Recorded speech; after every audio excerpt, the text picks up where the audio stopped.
It's strange, Dean, to go back to the original sort of part of this conversation of whether he is a good deal maker. I mean, in a way, it seems like the president is kind of getting what he wanted 40 days ago when all this started. He was out there saying that, oh, this is all about Democrats trying to give health care to illegal immigrants. He just said that to reporters moments ago, repeated that refrain that Democrats had actually very successfully pushed back against. Then there's all this energy. In the wake of the election on Tuesday, the president made remarks saying basically, wow, Republicans are being harmed by all of this, acknowledging that he was on his back foot. And now here he is winning again? How did he do it? The Democrats, I don't understand how a Democratic senator goes, wow, we won really big. Let me cave now.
Well, the US President Donald Trump has threatened to sue the BBC for $1 billion US, that's about $1.5 billion Australian dollars, over an edited video from January 6.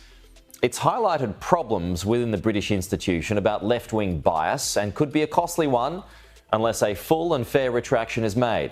Joining us live is News Corp's Europe correspondent and Sky News contributor Sophie Ellsworth. Good morning to you, Sophie. Good evening where you are. So what's the BBC likely to do about this? What's its move going to be from here on? Great to be with you, Pete. Look, they've been criticised that they're probably not going to change. They've been heavily criticised here in the media that they've got systemic bias throughout the BBC that, of course, is leaning left. And we had on the weekend former UK Prime Minister Boris Johnson calling for Britons to not pay their licence fee because he was so outraged with what they did to Donald Trump. But now we know the US president is now taking steps to sue the BBC. So they are in crisis, Pete, but they are looking for a new director general and a new news boss and a massive overhaul, because these instances of problems within the ABC and bias just keep on racking up. Yeah. When I was there, that licence you had to pay is about £150. Is that still the case, Sophie? It's been a while since I lived there. Inflation, Pete, it's gone up a little bit now. It's about 350 Aussie dollars. So wow, it's okay, about yeah. 170 pounds. Yeah, Okay. so it has gone up. But there's a lot of people critical, as it always has been, that why should they pay this, particularly if they Sure. don't watch the BBC. So there's criticism about that as well, Pete, but they are in a diabolical state and they have to have a major overhaul because the scandals at the BBC just keep on coming. Yeah, and it's the Gaza war, it's anti-Trump, it's a whole lot of things, isn't it, that the BBC has been accused of when it comes to that left-wing bias that you refer to, right? That's right, Pete. You point out a couple of the key ones. There was a Hamas documentary that was narrated by the son of an Hamas minister, which was taken down and the BBC had to apologise.